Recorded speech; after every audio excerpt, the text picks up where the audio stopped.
Kent. Excited to get back to it tomorrow night. 6 o'clock tip off here. Obviously, a really well coached Georgia team. Look at the way Noah Thomason's been playing here of late, really shooting it well from three, 17 a game over his last five. Shiwei, who really gave us problems in our first matchup, had a double-double, 11 and 11, has upped his scoring production here recently. And then I think their point guard play has been really good when you look at Demery and Hill, that combination. Last 5 games, about 20 points a game, 5 assists between the two of them. So, it'll be a quick turnaround, but I think our guys are locked in and excited about the opportunity here tomorrow night. Matt, kind of a two-part question here. First, kind of getting a lot of minutes on Jordan and Trey, especially Mike. You only have 3 guards available. Is that getting to be a concern for you, especially with 3 games in 7 days? And also, what's the status on Jalen Cook, and would he be available tomorrow night or going forward? Okay, go down the list there. Tyrell Ward, who was injured in the first half on Saturday, day-to-day. It was a hip injury. We'll see how he is in practice today. Obviously, that hurt us. He's been our best player our last 5 games, really scoring the ball at a high level. Jalen Cook remains day-to-day with leg soreness. Carlos Stewart is out with knee soreness. And Damian Collins still will be out with the shoulder dislocation he suffered earlier in the year. So I don't have anything definitive for tomorrow night on Cook or Ward. We'll see how they are in practice today and shoot around tomorrow. First question, I think guys love to play. I mean, we're coming down to the wire. The reality is we're guaranteed 200 more minutes this year. That's it. So, everyone's tired in February. Everyone's a little beat up. We just got to figure out ways to overcome a little bit of the fatigue that you saw set in on Saturday. And I think our guys will do a good job there. And we were able to get some rest yesterday and have a lot of mental preparation for this Georgia team. And our guys are excited to turn the page and get after it tomorrow. Yeah, I guess how much have you seen Trey really embrace that lead ball handler role? Obviously, he's handled it for the last several weeks for you guys, but it really seems like assist to turnover ratio is much better this year. He's a lot more under control of himself in the half court, running the offense. Just how have you seen him grow and develop in that role this year? Well, I think that's been a big key of the progress we've been able to make over the last month or so. I know Saturday night the assist to turnover wasn't where it's been, but he was 41-15 in SEC play coming into that game. So what that does at the point guard position enables you to get all your other scorers involved, and that's been a good formula for us. I think his rebounding has been huge. I don't think it's any secret we've struggled at times, Glenn, on the defensive glass this year, and he's had a stretch here where he's around 6.5, 7 rebounds a game. And then defensively, with his strength and athleticism, ability to guard multiple positions, that's been important for us. But I think you hit the nail on the head. The decision making, playing under control, getting the ball where it needs to go, has been very important in his development. Yeah, Coach, how valuable is Jalen Reed's ability to isolate, to get to the rim off the dribble, and especially with the injuries that you'll have? Well, I always say it, Jalen's a unique player at 6'10", 240. He's not a back-to-the-basket post player. He's a really skilled ball handler and passer, very unselfish player, and he has a elite ability to get to the basket and finish plays. And I think he saw that on display in the game at South Carolina and then again against Kentucky. So his foul trouble on Saturday hurt us there in the first half. We need him on the floor. So no, I think when you see college basketball today, the more guys capable of handling the basketball, making decisions on the floor, regardless of position, 1 through 5, is the way the game is played now. And so I think he's a perfect fit there for what we want to do. Yeah, a little bit of a different question, but just Corey Chest, he obviously is probably redshirting this year for you guys. Just how have you seen him maybe grow this year in that redshirt season and just kind of watching things and participating in practice and all that stuff? Yeah, I'm really excited about Corey. We always leave those type of decisions up to the player, and I think he's taken full advantage of the year. He's gained 15 pounds of muscle. He's worked extremely hard in the weight room. He's been really committed to his one-on-one player development workouts each day.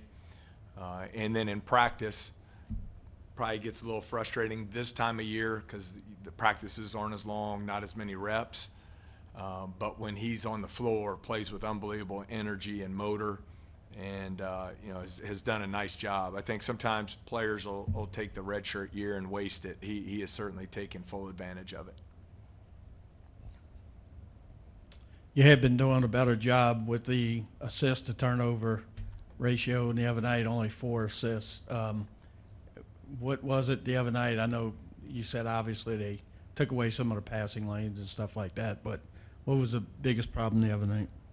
Well, I think Mississippi State's physicality on the defensive side of the ball had a lot to do with it. They did a good job of putting a lot of pressure on us, denying some passing lanes, taking away some of our actions, and we over-dribbled into the help. And we have some pretty simple rules offensively. One of them is when you get 2 defenders on the ball, pass it. It usually leads to good things. And when we got 2 defenders on the ball, we continued to dribble in that game on Saturday, and it led to some bad turnovers and really limited our assist opportunities. Now, the first 16 minutes of the game, Sheldon, I thought we actually, going back watching it, we played pretty well. Defensive effort was really good. We just didn't clean the defensive glass. And then offensively, we did move the ball. We just didn't knock down some of those extra pass corner threes that we got. And as the game wore on, Tyrell goes out of the game with injury. We just really struggled to make the extra pass and get the ball where it needed to go. Last time y'all two met up, they did a pretty good job limiting your bigs just offensively. What's the key to getting them going this time around? Yeah, it was a pretty even game when you go back and look at it statistically. Both teams turned it over more than they would have liked, I'm sure. The rebounding was pretty even. We actually shot it really well from 3 and defended the 3 pretty well. Where we got hurt, they beat us at the free throw line. And then when we did get to the basket, we did not finish plays. And their defense had a lot to do with that. So we want to create those scoring opportunities at the basket, but we'll have to do a much better job of finishing plays than we did in the first matchup.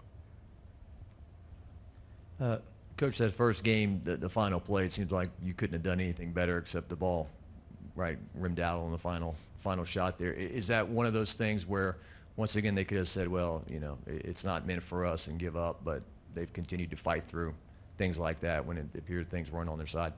Yeah, I think we've learned a lot. I mean, we just finished a SEC gauntlet here. We played 6 teams in a row that'll be seeded top 8 in the NCAA tournament. And I think we've gotten a lot better through that stretch. We finally found a way to get over the hump and win a couple of those one-possession games late. It seems like it was a long time ago, that first Georgia game. And so I know both teams are coming off disappointing losses on Saturday. I expect we'll do a good job with our response today at practice and in film and be ready to go tomorrow.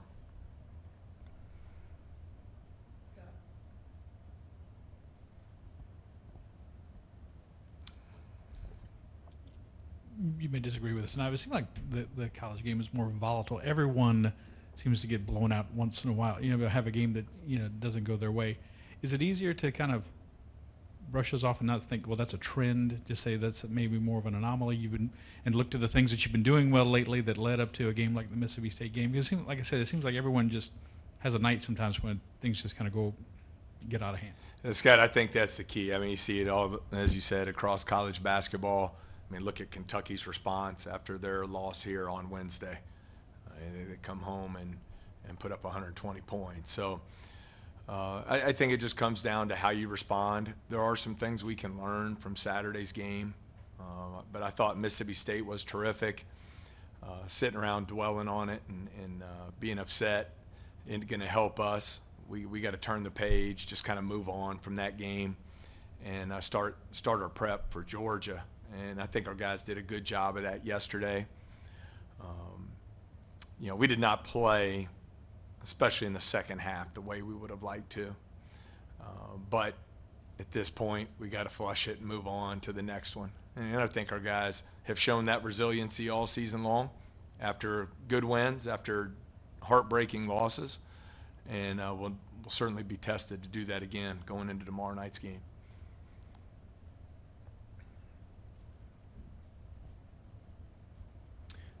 Just even watching your team on TV, like when they make a big shot and the guys on the bench are doing the air guitar and stuff like that, it really seems like they do like each other, and it's a tight-knit group. Is that what you picked up on? Oh, we've made Yeah. we've made a lot of progress there.